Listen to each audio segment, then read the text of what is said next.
Hello everyone, today I am going to show you the transparency of salt solution. So let's get started.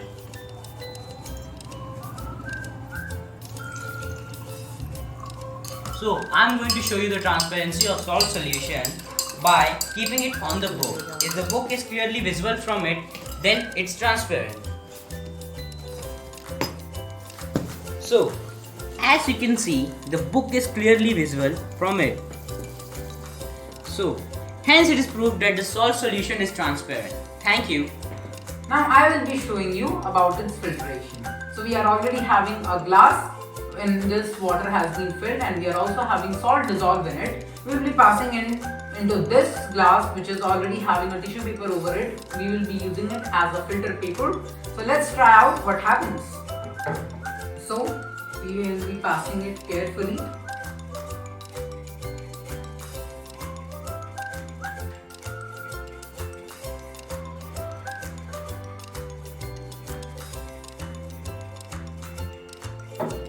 As you can see, it is passing at a slow rate, but it will pass very soon.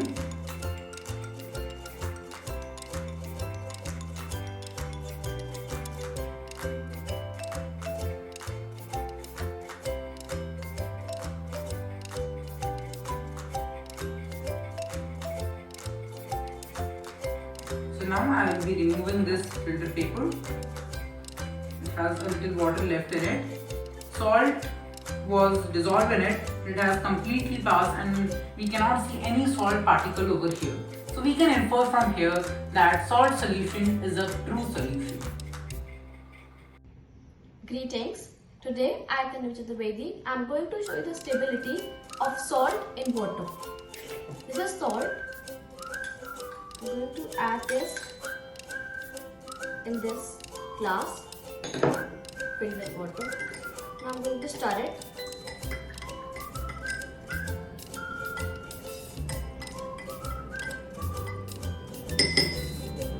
After stirring it for quite a while, we can see that no sediments have settled down and the solution is clear. This implies that salt in water is a true solution. Good morning, everyone present here. My name is Uday and today I am going to perform an experiment showing that salt solution is a true solution by checking its standard effect. Here I have a pure glass of water, spoon, some NaCl, sodium chloride or salt. Here I have a flashlight. So let's proceed. I am going to take some salt and then I am going to dissolve it in water, and I am going to mix it for 2-3 minutes.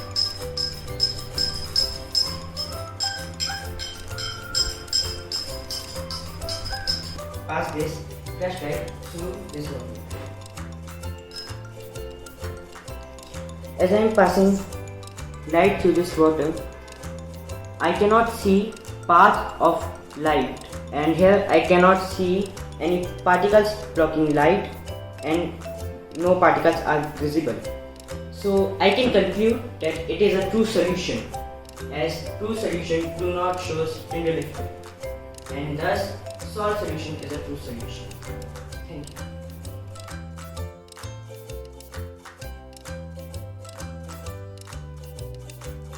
Now I am going to show you the transparency of flour in water. This is the glass of water and this is flour. Now I am going to add this in this glass of water.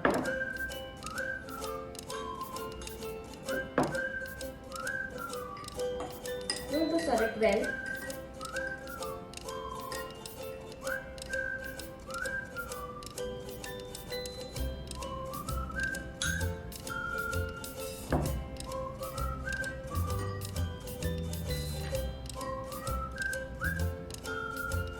Now it is well stirred.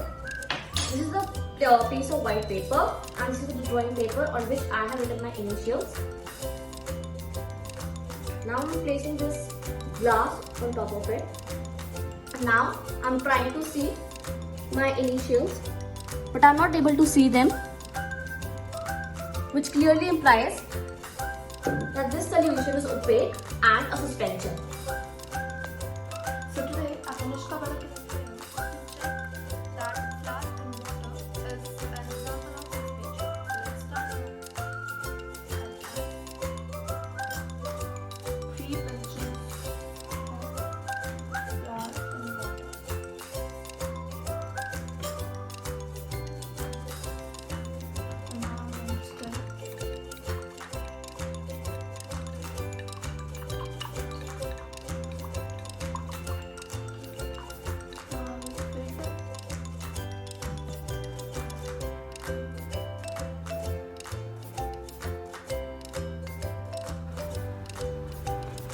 can see that flour is left in this filter paper.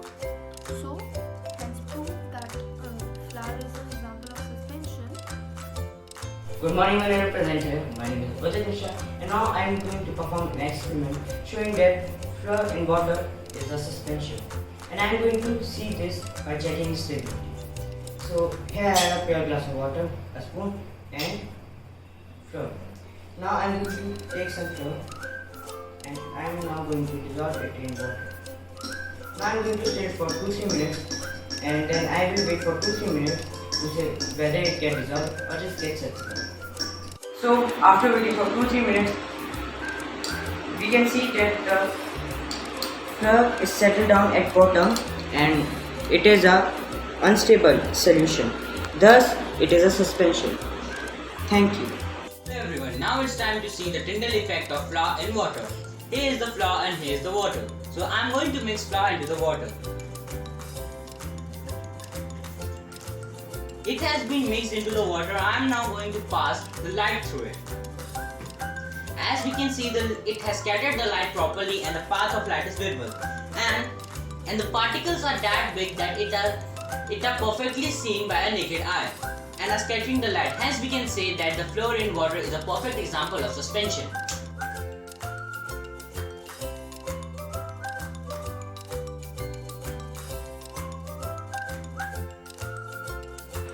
Hello everyone, now we are going to check the transparency of starch in water. As you can see, there is this glass and I am already having some water in it and I have already dissolved some starch powder in it.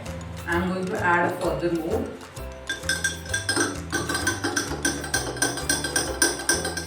After mixing thoroughly, now we are going to take this colored paper and we will be placing it at the bottom. And now I will be observing it from the top. So after observing, I can very clearly make out that this colored paper is dimly visible from the top of the glass which contains starch. So we can make out that starch in water is a colloidal solution. We will be checking out the filtration of starch in water. As you can see, I have already taken some water and I have already mixed some starch powder in it. I will be adding a further more.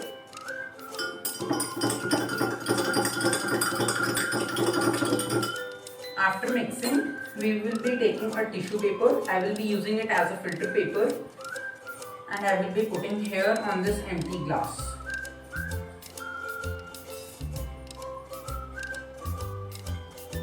Now we will be passing this into this.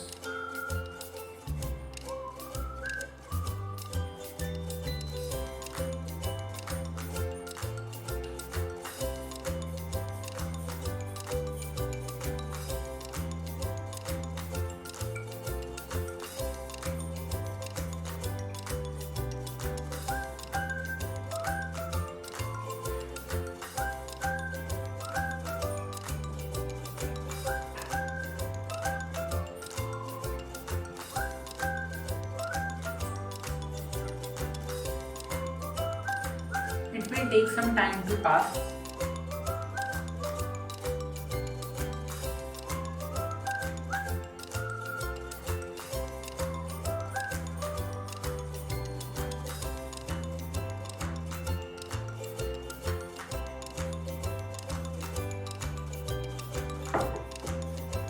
We will be waiting for some more time.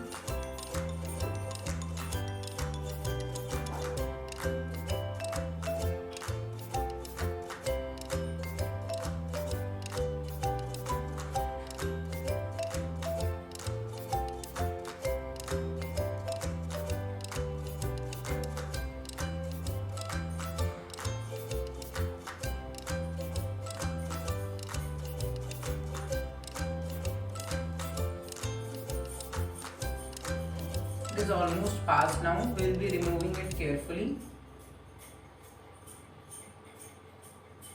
And we can see over here that all the starch powder is left over here and the water has passed. So we can very clearly make out that it is not a solution, it is a colloid. Now, I'm going to show you the stability for starch in water. This is starch. We're going to add this in water and stir it.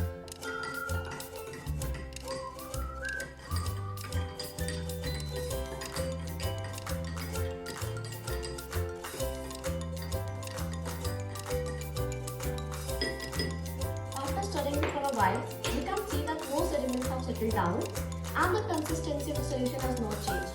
This implies that starch in water is a stable solution and a colloid. Hello everyone, today I am going to show you the Tyndall effect of starch in water. Here is the starch and water. Let's mix starch into the water.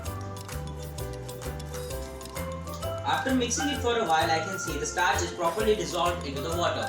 I am going to pass light through it. As you can see, the path of light is perfectly visible and it is scattering. Hence, we can say that the starch in water is a colloid.